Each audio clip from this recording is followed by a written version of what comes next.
Ganhe descontos. Venha borogodear. Aqui tem Borogodó. Acarajé do Jô, bolinho de bacalhau, bobó de camarão, acarajé no prato e na mão, caldos diversos, tudo isso pertinho de você. Rua Maceió, número 11, ao lado da farmácia na Rua Porto Alegre. Delivery 991. Olha aí, minha gente, 11 horas e 7 minutos, você muito bem parado aqui no 88,7, RCFM sintonizando a região. Já estamos aqui em nossos estúdios com o doutor Pedro Canelas, ele que é advogado especializado em direito eleitoral. Vem falar com a gente sobre essa movimentação política que temos acompanhado. Até sexta-feira vai ser votada pelo STF, né, julgado, melhor dizendo, pelo STF, modificações na regra da ficha limpa.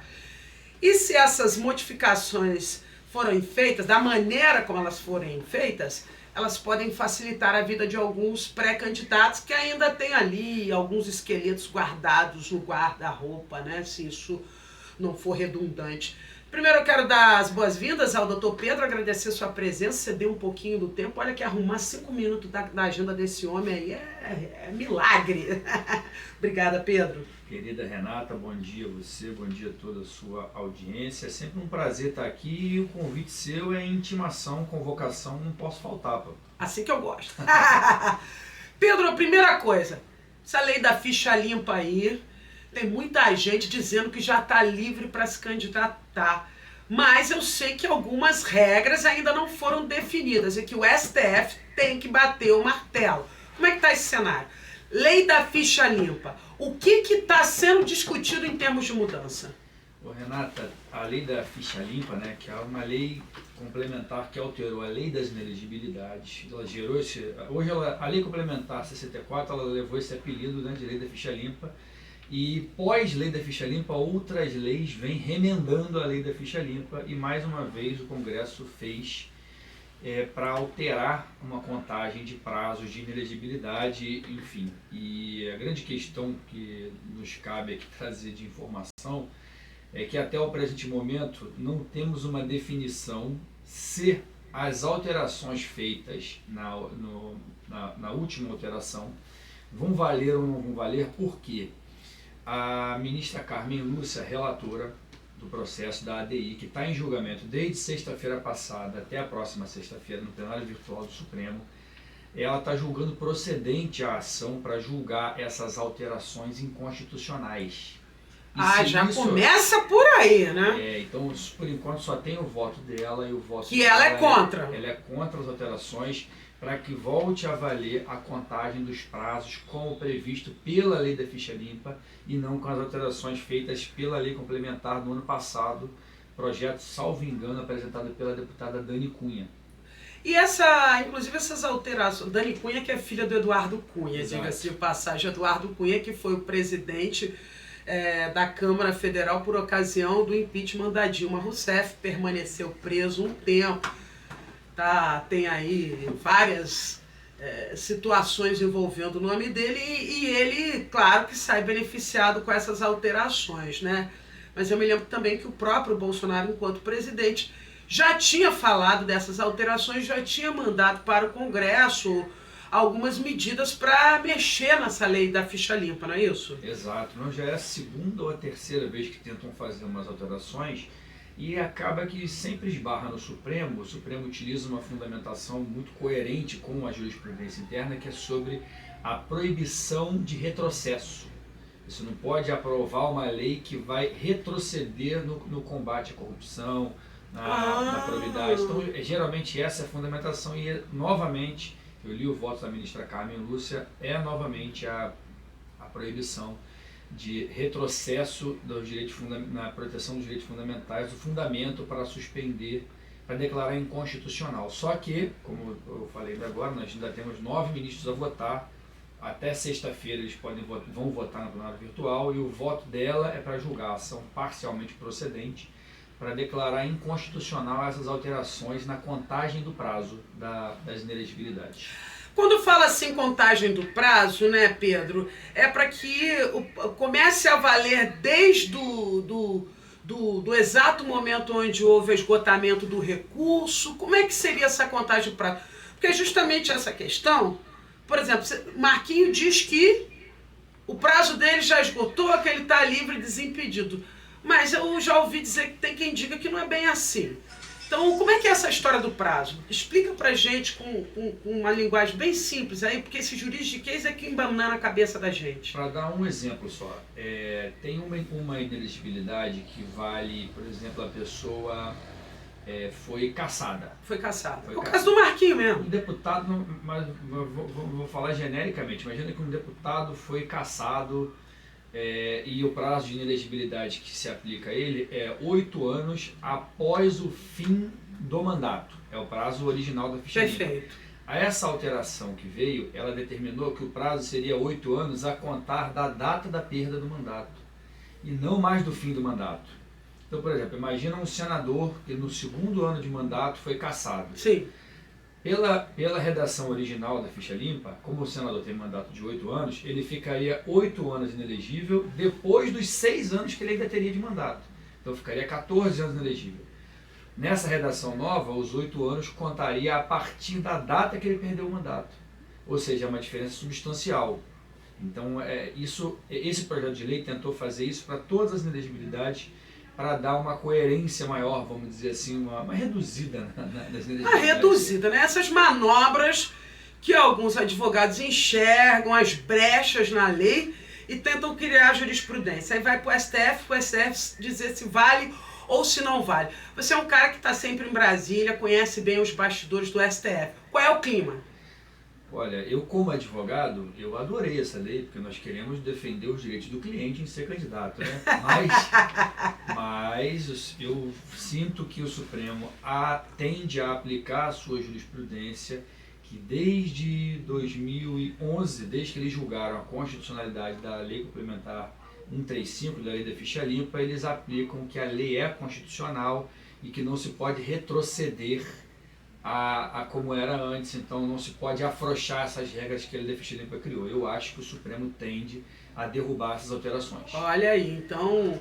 E nesse cenário, eu sei que cada caso é um caso, né?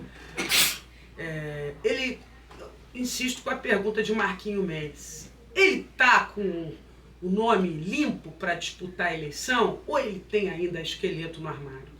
Eu não conheço os casos todos de Marquinhos, mas eu sei que ele teve uma condenação pela Câmara de Cabo Frio poucos anos atrás. Pois é. Né? Então, assim, eu acho que esse caso dele ainda não passou o prazo. Ele tem muitas coisas muito antigas. Porque ele alega que essa condenação da Câmara não há dolo, quer dizer, nos autos ali da apreciação, na época, se eu não me engano, foi até o saudoso vereador...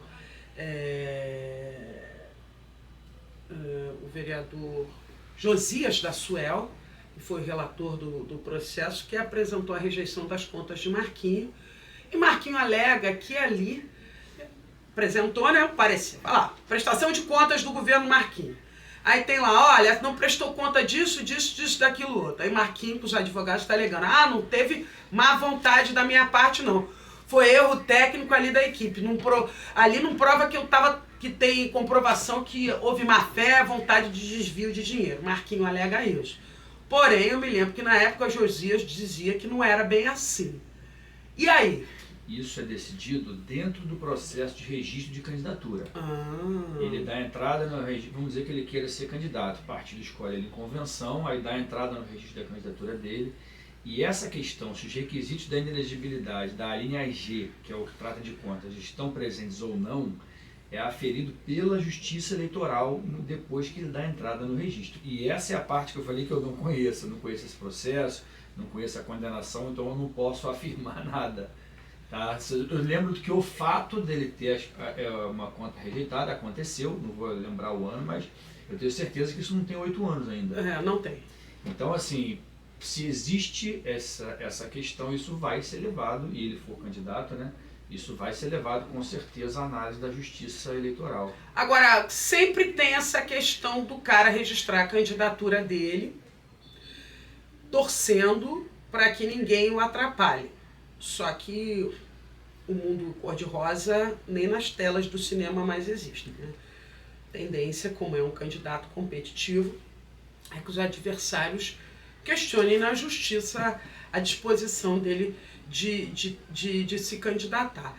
Como é que está o prazo à justiça para avaliar. Que esse é o pulo do gato, né? Se a justiça, o TRE, estabelecer um prazo, olha, os candidatos que se inscreveram, já tem alguma normativa nesse sentido? Essa que é a pergunta. Ó, o candidato se inscreveu, está inelegível, a Justiça Eleitoral tem que dar uma resposta em 2 semanas, se não está fora ou está dentro. Existe já uma normativa nesse sentido, não, né? Não. Lá na associação que eu faço parte, na Abradep, a gente já fez alguns estudos sobre a questão de antecipar o registro da candidatura, para a gente evitar esses candidatos que depois têm o voto anulado. Porém, nada disso passou até o presente momento. Então, no presente momento, o prazo para dar entrada no registro de candidatura coincide praticamente com o início da campanha. Caramba! Então, isso permanece como antes. Então vai ter uma imensa judicialização, vários candidatos podem ter os seus registros anulados e cassados por inelegibilidade, que só vai vir a ser declarada definitivamente depois da eleição. É por isso, até defendendo aqui o lado dos candidatos agora, como não tem uma definição e às vezes alguns têm a chance efetiva de ganhar e às vezes ganhariam virtualmente a eleição, eles têm que concorrer. Posso dar um exemplo de Maricá, Quaquá. É verdade. Quaquá, no ano de 2018, teve 80 mil votos. E ele teve um registro indeferido. É verdade. Ele não tomou posse. Depois, ele conseguiu resolver o processo dele. Em 2022, ele vem candidato e ganha a eleição. Com o registro de candidatura deferido. Então, são coisas que mudam, mas assim, a culpa em si não dá para demonizar o candidato. As regras do jogo elas são mal feitas. Era para o registro de candidatura ser meses antes agora. Março, abril, maio. Justo. Para quando começar a campanha em agosto, Justo. já saber quem é ou não Quem é. pode, quem não pode. Mas ainda não alteraram isso. Também eu imagino que deve ter uma má vontade também da classe política de pegar, ajustar essas regras, porque quanto mais bagunçado, melhor, né? Mas seria bom, Renata, porque a gente entraria numa segurança jurídica muito grande. Você evitaria anulações de eleição suplementar, evitaria tudo isso. Então eu acho que está faltando mesmo seriedade nessa questão. Um exemplo disso é o próprio ex-governador Cláudio Castro, né? Renunciou, mas mesmo assim já estava previsto. A sua renúncia foi uma manobra para evitar a sua cassação. Ele já declarou que vai vir candidato a senador pelo PL. Muito provavelmente vai registrar sua candidatura, que vai ser judicializada. Como ele vem aparecendo ali nas pesquisas de opinião, essas pesquisas de sondagens de grupo, algumas registradas e outras não, os principais nomes hoje para disputar o Senado do Estado pelo Estado do Rio de Janeiro, justamente Cláudio Castro e Benedita da Silva. Ele enxergando nisso uma brecha, ele já está fazendo campanha, né? Então isso pode embolar a vida dele, né? Com certeza, e o caso dele é um pouco mais complicado ainda, porque Por quê? Porque ele foi julgado pelo TSE. O TSE foi quem aplicou a inelegibilidade a ele. Aí ele fez um recurso de embargo de declaração, que já foi liberado para pauta agora, então acredito que ainda nesse mês, antes do recesso de julho, esse processo vai estar definitivamente julgado pelo TSE. E a inelegibilidade dele, a ser confirmada, ela fica praticamente inevitável. Salvo se ele fizer algum recurso para o Supremo e conseguir suspender a decisão, que é cabível. Então o caso dele é mais difícil. É mais complicado. Porque o Marquinhos teve, por exemplo, para usar os 2 exemplos que você falou agora, Marquinhos teve a conta julgada pela Câmara de Cabo Frio. Tem que ver se os requisitos estão todos presentes. Lá ele teve, o Cláudio Castro foi sancionado com uma inelegibilidade como pena, que conta 8 anos a partir do término, da eleição que ele concorreu. E isso está fixado no próprio acórdão do TSE, então ele não vai ter vida fácil. Já está inelegível, então. Eu acredito que ele vai ter dificuldade, que o partido que ele está é um partido grande, não sei se eles vão entrar numa aventura dessa. PL, Valdemar da Costa Neto, em dado momento, disse que não ia se jogar nessa aventura, mas ele também nutre expectativa de, caso eleito senador, ele consiga ter, de repente, a simpatia da STF. Uma coisa é eu ter a simpatia do STF, ex-governador, outra coisa é o senador eleito, não é isso? É diferente, isso muda, mas o TSE eu acredito que se ele tiver algum caminho no Supremo, mas ele não tem tarefa fácil, até porque, vamos dizer que vamos tratar de alguma eventual amizade que possa ajudar ele no Supremo. hoje os 2 ministros que foram indicados pelo Bolsonaro estão no TSE. Então eles, pelo regimento interno, ficam fora da distribuição do Supremo. Ah, é? Então um eventual processo do Supremo não pode cair nem com o Cássio, nem com o Toffoli e nem com o André Mendonça, que são os 3 ministros que são titulares no TSE. Então tem isso que é ruim contra ele ainda. Assim. Eu acho o caso dele muito ruim. Ih, rapaz, esse detalhe eu não sabia. Agora, já que a gente falou de Cláudio Castro e essa doideira que aconteceu no estado do Rio de Janeiro, o Rio de Janeiro, todo mundo fala, né? Brinca com essa expressão, não é para amadores, e hoje está confirmado mesmo, né? Nós não temos um governador, temos um governador interino, que não foi eleito para essa missão, mas está lá desenvolvendo e dizem até que ele já está gostando da cadeira. Agora, a gente viu esse final de semana, eu não sei se você acompanhou, ele esteve no palanque com o Lula. Ele mesmo não falou, mas o Lula falou bastante, inclusive falou sobre a presença dele para não deixar que determinados atores da política do estado do Rio de Janeiro ocupassem aquele cargo. E atribuiu a esses atores grupos milicianos, facções criminosas. Isso deu um trelelê do caramba. Mas fato é que Cláudio Castro renuncia, tinha uma conta na cabeça dele, até uma manobra inteligente, vamos reconhecer, né, o Pedro? Ele renuncia para não ser caçado. Com isso, o objeto da cassação cai. Na conta dele, o vice-governador, Thiago Pampolha, ele já tinha dado uma cadeirinha no Tribunal de Contas do Estado, vacância, quem assumiria? Presidente da Câmara, ele tendo uma base consistente, conseguiu garantir que Douglas Rhodes rapidamente fosse eleito presidente da Câmara, não, da Alerj. E aí, por consequência, daria a ele o direito de assumir o poder executivo no estado do Rio de Janeiro. Só que a Justiça, o STF, foi lá e disse não. E o desembargador Ricardo Couto, que deveria permanecer 48 horas e depois convocar uma eleição suplementar, tá ficando. Como é que é essa doideira que o Rio de Janeiro aprontou? Isso daí não pode virar uma doideira no Brasil? Quer dizer, daqui a pouquinho outros estados também vão... Ah, não, se aconteceu no Rio de Janeiro, eu quero aqui também. Renato, assim, a gente tem uma questão do Rio de Janeiro que no direito constitucional a gente poderia chamar até de um estado de coisas inconstitucional. É tanta coisa errada institucionalizada que estão buscando caminhos heterodoxos, pouco ortodoxos para poder resolver um problema. Resolver um problema, eu digo, em relação a você tirar o aspecto político da engrenagem que foi criada para eleger uma sucessão de problemas que aconteceram no Rio de Janeiro que a gente está vendo agora. A gente já tem 3, se eu não me engano, deputados presos, inclusive o ex-presidente da casa, Rodrigo Bacelar, TH Joias, o Thiago Rangel, são 3.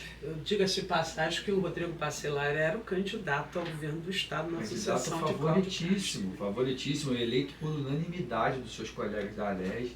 Daí o problema, daí o grande problema, o judiciário olha para a Alerj como um local contaminado. Então, como esse local contaminado está, eles querem tirar a interferência deste local contaminado na sucessão da eleição. Isso é justo, assim, essa interferência? Esse é o problema. Porque também é novo, né? Primeira vez que acontece isso. Né? Eu nunca vi isso na vida, assim, nunca imaginei que isso pudesse acontecer. Uma suspeição assim tão grande, né?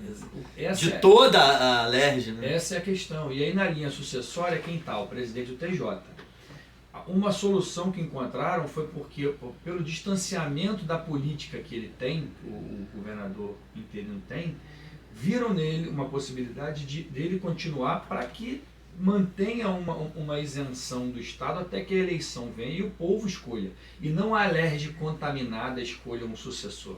Essa é uma decisão política do Supremo Tribunal Federal, não podemos negar isso, mas me parece que adequada, que o Supremo é o árbitro desse jogo aí.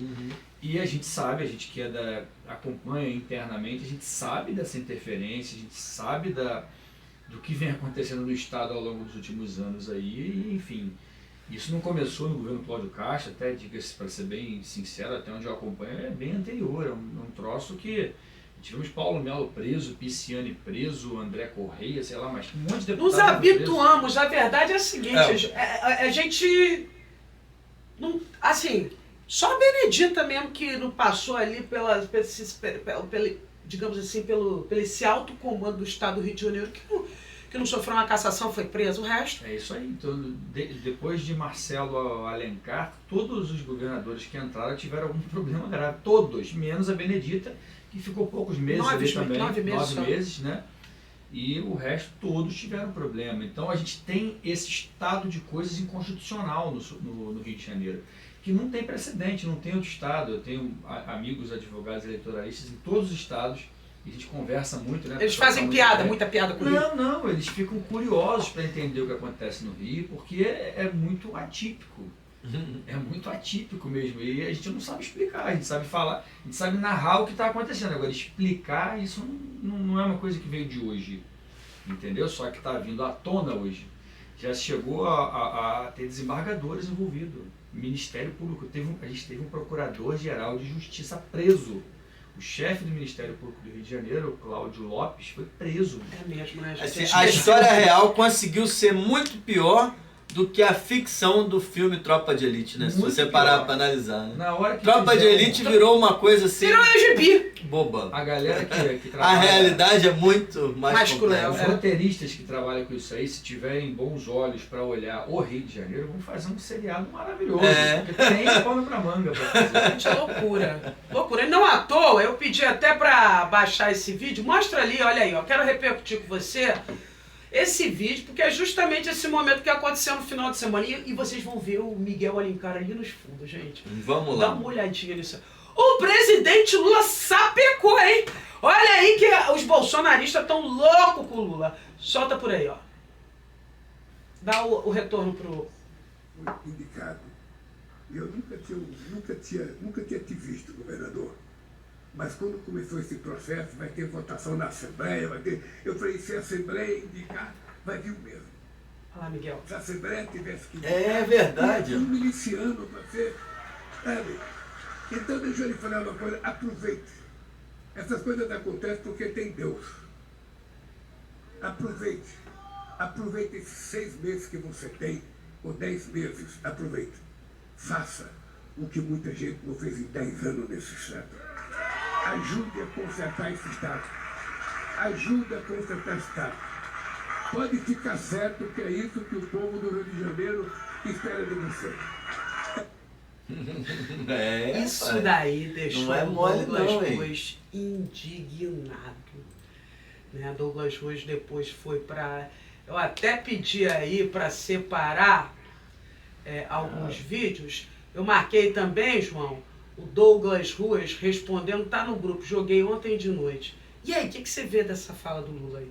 Ô Renata, primeiro para falar um pouco sobre o desembargador Ricardo Couto, que eu já o conheci. Já o Ele conhece? foi desembargador eleitoral do TRE, muito duro, uma pessoa muito correta, muito Sério? séria, muito séria. Muito séria, um cara Você viu que correto. ele nem ri, né? Nós, como advogados, a gente se despacha com... A advocacia eleitoral nos deixa muito próximo dos magistrados, então a gente conhece todos eles. E o desembargador Ricardo Couto sempre foi muito duro, uma pessoa muito dura, um desembargador como é mesmo, como tem que ser. Então ele está entrando num terreno que eu nunca imaginei ele nesse papel que ele está exercendo. É mesmo? Tenho certeza que ele não está ali porque ele está feliz, não. Caiu porque é a obrigação constitucional Então, dele. pouco que ele tá gostando, assim Não. como alguns estão falando. Não, Que a isso é classe besteira. política tem alguns da classe política. Tá gostando de ser governador, hein? Não, e ele está ali com o presidente Lula, um é presidente da República, o outro governador do Estado. Ele está ali numa agenda institucional, né? E ali Segundo estava a nós. inauguração do Centro Tecnológico de Saúde. Então ele estava ali participando de uma inauguração de um equipamento, né? Ele teve Exatamente. em Iguaba, pô, com o Fabinho. Teve. Para Verdade. inaugurar o bombeiro. Ele tá fazendo... Ele é o governador, Ele é né? o governador. Ele tem interino. que fazer isso. Ele está fazendo o que tem que ser feito. E eu acho ele uma pessoa séria, eu acho ele uma pessoa que tem condição de levar com seriedade isso à frente, só que ele está mexendo num negócio que estruturalmente é complicado, que é o governo do Estado do Rio de Janeiro. Vamos ver o Douglas Ruas, a resposta do Douglas Ruas, que é claro, aproveitou essa fala do Lula, que foi destaque na imprensa nacional e internacional, e soltou essa daí, ó. Olha aí, ó. Ele que é pré-candidato ao governo do Estado do Rio de Janeiro, Teve aqui algumas vezes, eu perguntei para ele se sente muito prejudicado pelo fato de estar na linha sucessória e não poder assumir o governo do estado do Rio de Janeiro. Agora vamos falar o seguinte, né, Pedro? Se ele senta na cadeira de governador também, a eleição tem outra cara, né? Solta por aí. Lula veio ao Rio e mais uma vez desrespeitou o nosso povo, fazendo ataques generalizados. Lula e o seu amigo Eduardo Paes não têm moral para dar lição ao Rio de Janeiro sobre o combate ao crime organizado. Lula já disse que o traficante é vítima do usuário de drogas e sempre tratou o bandido como vítima da sociedade. Os usuários são responsáveis pelos traficantes, que são, vítimas dos usuários também. Durante anos de governos do PT, o Brasil assistiu ao crescimento das facções criminosas e das milícias. Hoje, os estados mais violentos do Brasil são governados pelo PT, como é o caso da Bahia e do Ceará. Os governos do PT, com seus aliados como Sérgio Cabral e Eduardo Paes no poder aqui no Rio, o crime organizado se expandiu, o Comando Vermelho cresceu e as milícias avançaram. E é curioso ver ataques do Lula à LERJ mencionando milícias, quando a única deputada estadual alvo de operação por suspeita de ligação com milícia pertence ao partido do Eduardo Paes, o candidato do Lula aqui no Rio de Janeiro. O povo do Rio não quer essa velha política. O povo do Rio quer ordem, polícia forte, enfrentamento ao crime com coragem e respeito às instituições democráticas. Que Deus abençoe a todos e que Deus abençoe o nosso Rio de Janeiro. Clima esquentando, né? O clima esquentando, ele sentiu o golpe, né, como candidato do outro lado. Opa, sentiu o golpe é bom, hein? É verdade. Porque na verdade ele reagiu e eu acho o Douglas uma pessoa séria. Ele é um deputado que eu acho que ele tem um futuro brilhante pela frente na política. Ele é sério, de verdade mesmo, assim. Todos os prefeitos que eu tenho contato, que têm contato com ele, gostam muito do Douglas, todos eles. E só que eu acho que ele hoje representa tudo de ruim que está acontecendo na continuidade. Sim, isso não é culpa dele, mas a cassação do Cláudio Castro, prisão do Bacelar e tal, então ele representa meio que a continuidade disso. Eu acho que é difícil ele se desvencilhar disso. Agora, interessante é que ele joga a culpa lá atrás para Eduardo Paes, para Sérgio Cabral. Aí sabe quem meteu o B dele nessa história? Quem? O filho do Sérgio Cabral. Olha o vídeo que o filho do Sérgio Cabral postou na sequência. Eu acompanhei tudo no final de semana. Foi capítulo a capítulo. Primeiro Lula esculhambando eles na inauguração do Centro Tecnológico, olhando olho no olho do desembargador. Fui surpreendido hoje de manhã com um vídeo do atual presidente da Assembleia, Douglas Ruth. O governo do PT, com seus aliados como Sérgio Cabral e Eduardo Paes no poder aqui no Rio, o crime organizado se expandiu. Olha, Douglas, primeiro, dizer que eu te respeito, mas dizer também que não se faz política assim, não é atacando quem fez que você vai ganhar votos. Você é concursado da Polícia Civil do governo Cabral, você só é policial civil porque o governador Sérgio Cabral abriu concurso. Não só abriu recorde de concurso para a Polícia Civil, quanto para a Polícia Penal, Corpo de Bombeiros e Polícia Militar, como também foi o maior recorde de reajuste para os servidores ativos e inativos. Para a Polícia Civil, você sabe muito bem que na região metropolitana que você vive, na cidade de São Gonçalo, não tinha delegacia de homicídio. Hoje conta com a delegacia de homicídio em Niterói, inaugurada no período Cabral, assim como a delegacia de homicídio na Baixada, que não havia delegacia de homicídio na Baixada. Além disso, a cidade da Polícia Civil foi construída, o que era um sonho muito antigo da Polícia Civil. Foram 38 favelas ocupadas permanentemente pelo poder público, com a pacificação que, infelizmente, quem chegou ao poder, que você apoiou, infelizmente desmantelaram o PT, acabaram com o programa de pacificação. E eu te pergunto o seguinte, em São Gonçalo, durante o governo Cláudio Castro, que é o governo que você apoia, qual favela foi ocupada pelo poder público? Qual favela foi pacificada na cidade de São Gonçalo? Eu sei que nenhuma. Que outro dia eu fui fazer agendas em São Gonçalo e tem vários locais que você sequer pode entrar dentro da cidade de São Gonçalo. Então, mais cuidado ao falar das pessoas. Não envolve o ex-governador Sérgio Cabral em coisas que não tem absolutamente nada a ver. Tá bom? Um forte abraço. Eita que fala que é... Eita que fala, eita atrás de eita, é bicha atrás de Caraca, bicha. Respondeu também aqui em cima, né? Essa trocação de soco me interessa, eu adoro. É do game político, né? É do game político, faz parte. O Douglas falou aí do pai dele, né? Do Marco Antônio, então ele respondeu. É isso, é política, é tempos de política, tá todo mundo respondendo dentro do game da política. Faz parte, é o jogo. E todo mundo tem razão um pouco do que fala, né? Sim. A verdade é essa. O Douglas se ressente porque não... Mas a bem da verdade foi feita uma manobra para ele assumir. Aí ele se ressente porque a manobra não deu certo. Por outro lado, o Lula já chega pro desembargador e fala pra ele: bota os caras em cana mesmo, livra o estado do Rio de Janeiro disso aí. Os caras com medo. Então, mas aí, pegando essa deixa nisso aí, eu como no lugar do Lula teria feito a mesma coisa, porque o governador interino está com uma aceitação altíssima. Então o Lula está jogando com a política para tentar colar nele a aprovação do governador interino. Ele está com uma aceitação altíssima, Ricardo Couto? Nas pesquisas que a gente vê, sim, porque as pessoas mesmo? olham como um governo sério, uma pessoa séria que está organizando a casa.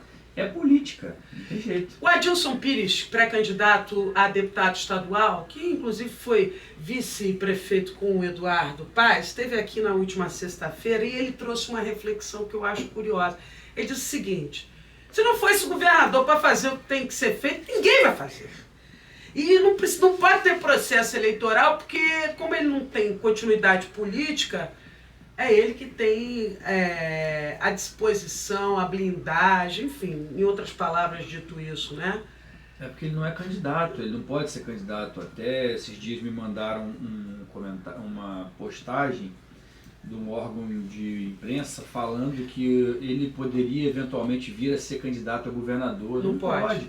Ele não tem filiação partidária. Ah, é verdade. Ele é juiz, ele é magistrado. Os magistrados, para serem candidatos, têm que se desincompatibilizar de forma definitiva dentro do prazo, 6 meses antes da eleição. Então ele não tem nenhuma das duas condições de elegibilidade, que é a desincompatibilização e a filiação partidária. Ele exerce uma função ali meramente transitória por força da Constituição do Estado do Rio de Janeiro. Só isso. E a gente está sabendo aí nos bastidores que ele está passando pente fino, olhando contratos. É porque ele não tem um rabo preso. Por isso que lá em cima no Supremo eles veem com bons olhos o que está acontecendo. O atual presidente do Supremo, que é o ministro Edson Fachin, também é uma pessoa extremamente séria. Eu tenho visto o governador interino muito em Brasília recentemente, certamente. Eles têm uma relação por ser um é presidente do Supremo, outro presidente do TJ, e ele deve estar falando para o presidente do Supremo o que ele encontrou nas entranhas do governo do Estado.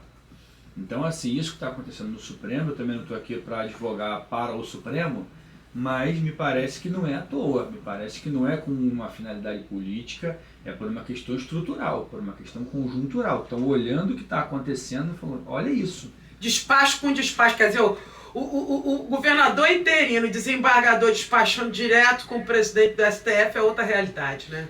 Tem uma conversa de bastidor ali que a gente não tem acesso, né? E é um desembargador que já foi desembargador corregedor do Tribunal de Justiça do Estado do Rio de Janeiro. Eita! Do Tribunal Regional Eleitoral. Então ele conhece a política também, por ter sido desembargador eleitoral. Corregedor para quem não sabe, é aquele cara que fica fiscalizando para ver se os outros estão fazendo a coisa certa, né? É isso. Agora, já que a gente ainda aproveitando, seguindo na esteira para a gente finalizar essa resenha, tem um cara que está nesse game aí dizendo que é pré-candidato a governador, que é o Antony Garotinho, que até bem pouco tempo atrás, ao que parece, estava inelegível. Porém, na semana passada, o Vladimir, filho dele, esteve aqui e disse que que saiu uma decisão na justiça revogando, isentando ele ou absolvendo ele de crimes que ele foi acusado e que teriam tornado o Garotinho inelegível. É verdade isso? Ele tem condição de disputar a eleição mesmo? Ô Renata, ele realmente teve uma decisão favorável daquela famosa operação check-in muito antiga. E saiu, eu vi na imprensa, não vi a decisão, mas vi a imprensa repercutindo que saiu a decisão realmente que mata aquela ação do check-in.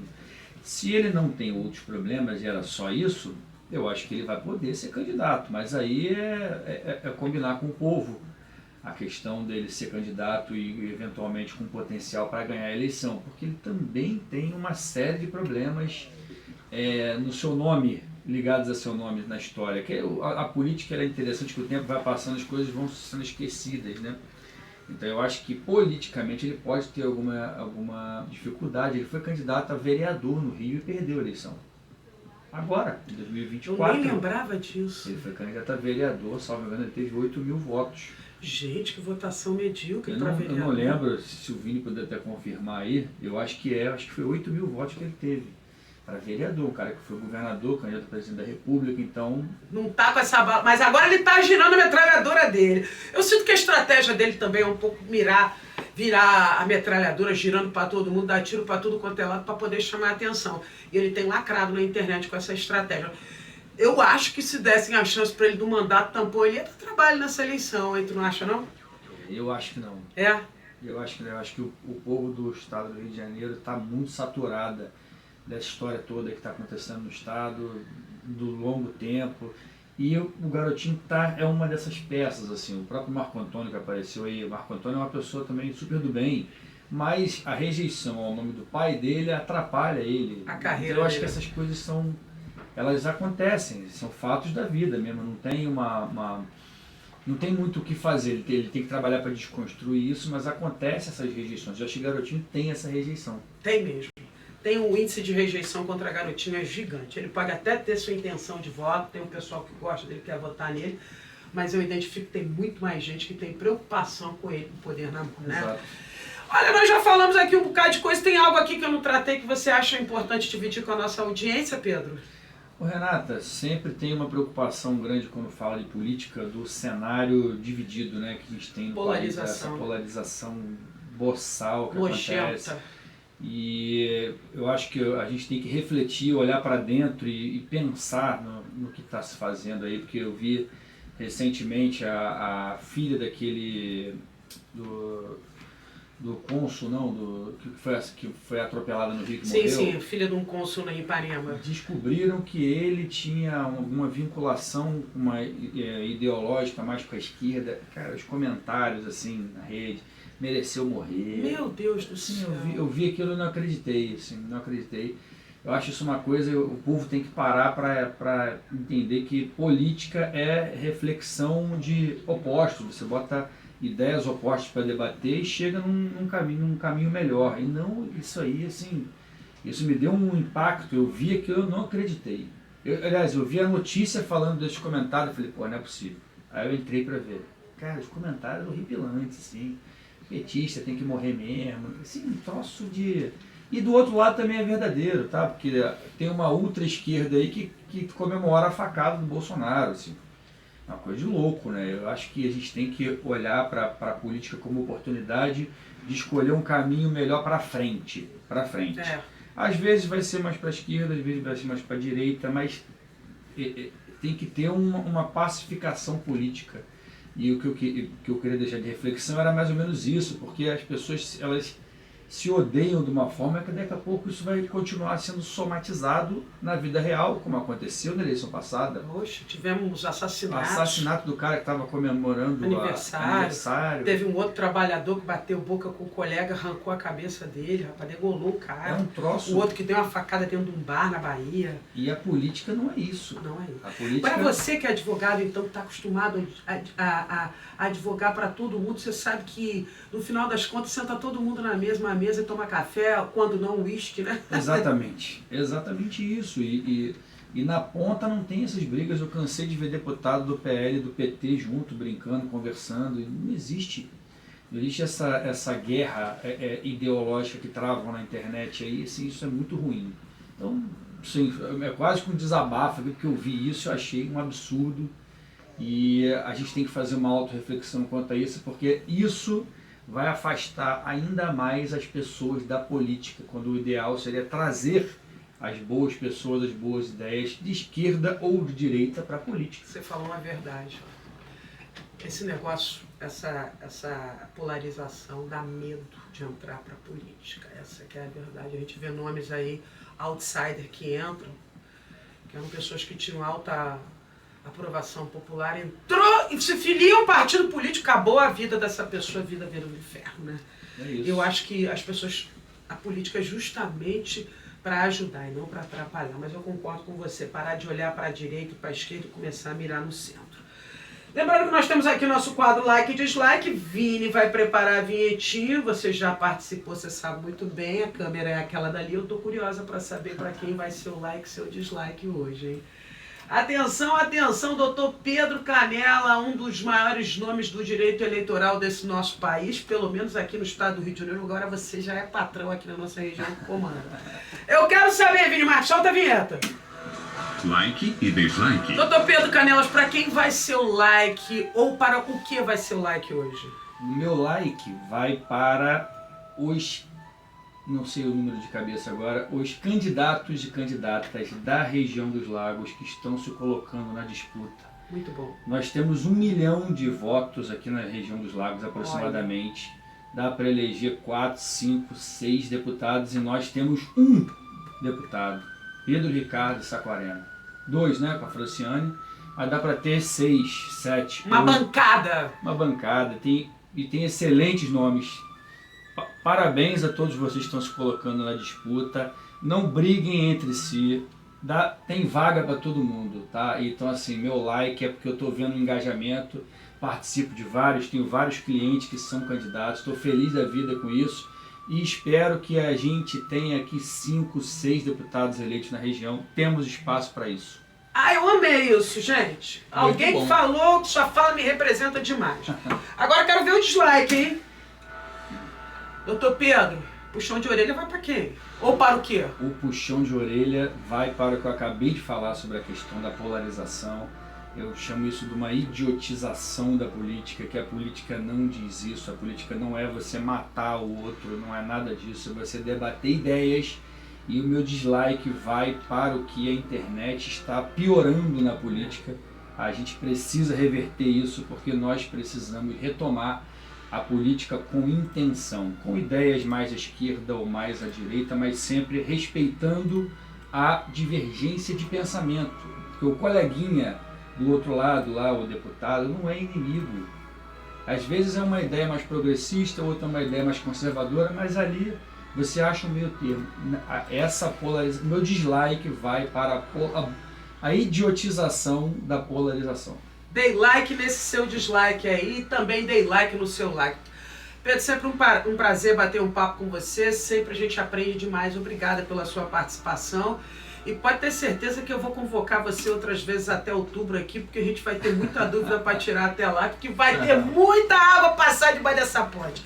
Eu vou sair rapidinho para me despedir do Pedro, a gente volta já já trazendo a reta final do nosso programa. Um minutinho, por favor. Quer presentear aquela pessoa especial? Aqui na Toque de Amor você encontra lindos presentes. São variedades de cestas, buquês, canecas e se você desejar aquela telemensagem personalizada, é só falar com a gente. Toque de Amor, Rua Itajuru, 267, Loja 6, Centro de Cabo Frio. Telefone 2299837-1606. No Vicente Restaurante e Pizzaria, tradição, sabor e qualidade se encontram em um só lugar. Venha saborear aquele almoço especial de terça a domingo, das 11 às 3 da tarde. E à noite, de quarta a domingo, experimente a melhor pizza da região com drinks e vinhos selecionados. Ambiente familiar, vida gostosa com atendimento que faz toda a diferença. Vicente Restaurante. Todos os sabores do seu dia Borogodó em um só nordestino. lugar. Venha conhecer na região o melhor do Nordeste, com um toque gourmet. Tem Max Labs Análises Clínicas. Confiança e precisão em todos os exames. Cuide da sua saúde com agilidade e excelência. Max Labs, Rua Princesa Isabel 117, Loja 104, em São Vicente, Araruama. Max Labs, cuidado que você sente. Qualidade em que pode confiar. Max Labs, 22 999 63 36 16. Rua Maceió, número 11, ao lado da Quer farmácia na começar o Rua ano se Porto sentindo Alegre. ainda mais linda? O HG Concept tem a estrutura completa para o seu momento de beleza. Cabelos impecáveis com escova express em até 20 minutos, progressiva Quer presentear e cortes. aquela pessoa Somente especial? esse mês você Aqui na pode Toque de fazer Amor o tratamento você encontra lindos completo de presentes. limpeza de pele, São variedades detox, de cestas, máscara e buquês, escova a partir canecas, de e se você R$180. desejar aquela Tem também telemensagem unhas personalizada, incríveis de é fibra só falar ou com a coloração. gente. Pé Toque e de mão Amor. por apenas R$ Rua Itajuru, 39,99 toda 267, segunda-feira. Loja 6, 2 unidades Centro de no Cabo centro Frio. de Cabo Frio. Telefone uma em frente à Casa do Músico e outra dentro da Galeria da Soul. Agende agora no Salão Helena Gimenez. O lugar ideal. No Village Restaurante tem buffet variado, comida fresquinha e churrasco na brasa do jeitinho que você gosta. Self-service à vontade por R$ 34,99 com direito a 2 carnes do buffet. Agora, se quiser levar, peça a nossa quentinha montada com todo carinho por apenas R$ 19,99. Na rua Jorge Lócio, 1390, Vila Nova, Cabo Frio. Village Restaurante. Sabor, variedade e aquele atendimento que faz a diferença. Borogodó Nordestino. Venha conhecer na região o melhor do Nordeste, com um toque gourmet. Tem carne de sol que só moléstia, frutos do mar, baião de 2, petiscos, chopp Amistel geladíssimo e drinks perfeitos. E se você não sabe chegar no Borogodó Nordestino, vai no Instagram, aproveite e ganhe descontos. Venha borogodear! Aqui tem Borogodó. Acarajé do Jô, bolinho de bacalhau, bobó de camarão, acarajé no prato e na mão, caldos diversos, tudo tá isso cansado de passar raiva com a sua internet? De perder partidas só porque a conexão caiu? Ou de ver sua série travando bem na melhor parte? Na VNT Internet você tem velocidade de verdade, estabilidade, mais de 50 canais de TV, Paramount Plus, Premiere e muito mais para sua diversão. Aqui você tem internet de qualidade para trabalhar, jogar e maratonar sem preocupação. VNT Internet 22 3199 1644. 267. Quer uma experiência completa em sabor? Venha para o Brasileiríssimo no Boulevard Canal. Aqui você encontra churrasco, pizza, frutos do mar, almoço e janta à la carte. O ambiente é climatizado, confortável e temos um espaço especial para as crianças se divertirem. Estamos na Avenida José Martins, Boulevard Canal 140 em Cabo Frio. Brasileiríssimo. Sabor, variedade e tradição em um só lugar. BT Personalizados. Aqui sua ideia vira arte. Camisetas. Olha aí, minha gente, estamos de volta, 11 horas e 53 minutos. Isso aqui já que tem vaga de emprego aí pros jurandis que não estão afim de trabalhar, pra essa turma de marcha lenta que quer se dar bem. Ah, vou ficar por aqui, a vida tá boa e tá devagar e nananana. Olha, não é bem assim não, tá? Porque a Jaque tem aqui umas vagas de emprego ótimas para você que tá querendo voltar pro mercado de trabalho, trocar de emprego, ou então tá paradão mesmo, em busca de uma chance. Jaque, fala pra mim.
Vamos se mexer, minha gente, larga dessa preguiça, segunda-feira é dia de procurar emprego, vamos parar de preguiça. Olha aqui uma outra informação do portal RC24H, Secretaria de Saúde confirmou a 3ª morte após o confronto policial em operação que aconteceu em Cabo Frio, tá? 4 homens foram baleados e deram entrada no Hospital São José Operário na noite deste domingo. A PM apreendeu armas, munições e drogas na comunidade conhecida como Favela do Lixo. Olha aí, ó. Secretaria Municipal de Saúde de Cabo Frio confirmou a 3ª morte relacionada ao confronto que aconteceu durante uma operação policial na comunidade Favela do Lixo, bairro Célula Mater, aqui em Cabo Frio. Segundo a pasta, 4 homens baleados deram entrada no Hospital São José Operário no domingo de noite. 3 deles não resistiram aos ferimentos e morreram na unidade. Um 4º homem foi encaminhado para a UPA. A Secretaria de Saúde informou ainda que o hospital registrou uma movimentação acima do normal, justamente em razão dessa ocorrência. A ação foi realizada pelo GAT da 1ª Companhia e também pessoal da P2. E de acordo com a PM, os agentes foram até a Rua 7 após uma denúncia de traficantes comercializando drogas. Bom, a bem da verdade, todo mundo sabe que a Rua 7 tem realmente comércio de drogas, né? Ainda segundo a corporação, durante o deslocamento das equipes, houve troca de tiros entre os suspeitos e os policiais. E após o confronto, buscas foram realizadas na comunidade, né? Também tivemos apreensão de armas e muitas drogas. Uma outra notícia também que eu tenho por aqui, olha aí, ó. Um veículo adulterado com ligação a roubo foi recuperado em Iguaba Grande após uma ação integrada. Um Fiat Scudo com sinais de adulteração e possível ligação com o veículo roubado foi recuperado ontem de tarde, domingo, em Iguaba Grande, durante uma ação conjunta da Polícia Civil e Polícia Militar do Centro de Monitoramento do município.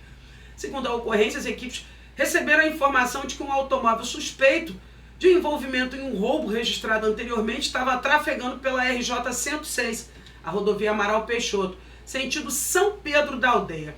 Bom, com o auxílio das câmeras de monitoramento, os agentes conseguiram localizar e abordar o veículo. O condutor foi identificado como LAS. De acordo com os policiais, ele apresentou informações consideradas inconsistentes sobre a origem do carro, afirmando ter pego o veículo emprestado para buscar umas ferramentas em Cabo Frio.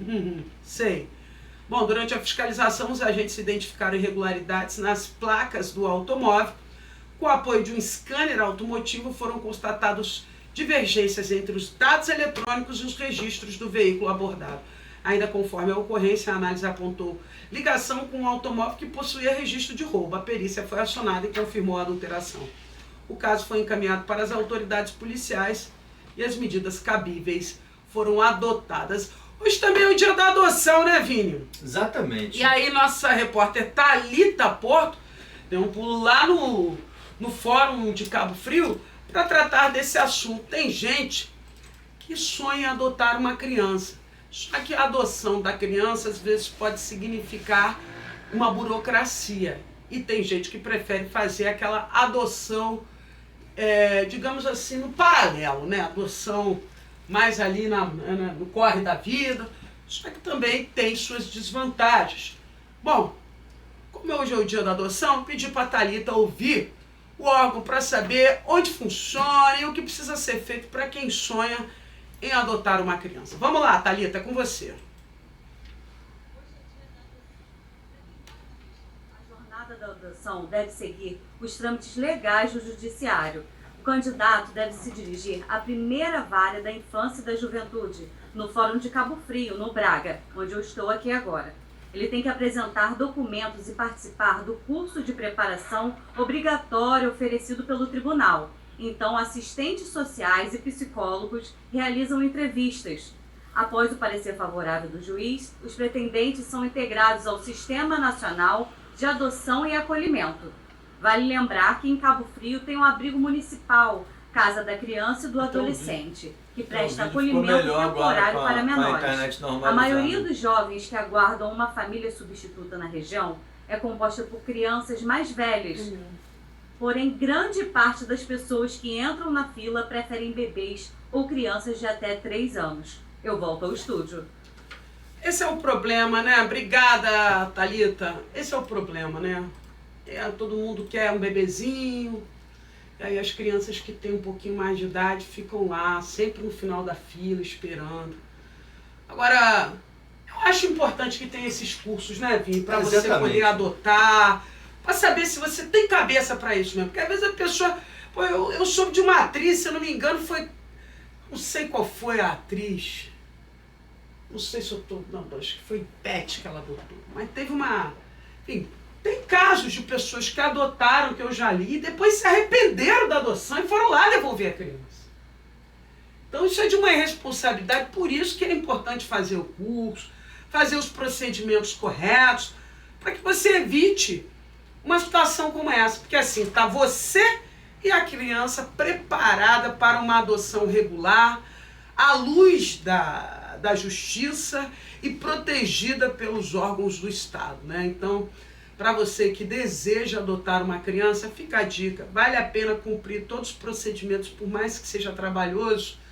É um trabalho que vale a pena, porque no final das contas vai estar preparando você para essa missão, que é uma missão sem dúvida nenhuma, divina. Deixa eu ver o que eu tenho mais por aqui, Vini Marques. Tem inscrições do Enem. Jaque vai falar sobre as inscrições do Enem. Jaque, chega por aqui. Começou já hoje? Começam hoje, segunda-feira, dia 25 de maio, as inscrições para o Enem 2026. Os interessados têm até o dia 5 de junho para se cadastrar exclusivamente pela página do participante, no site do INEP. O Exame Nacional do Ensino Médio é a principal porta de entrada para universidades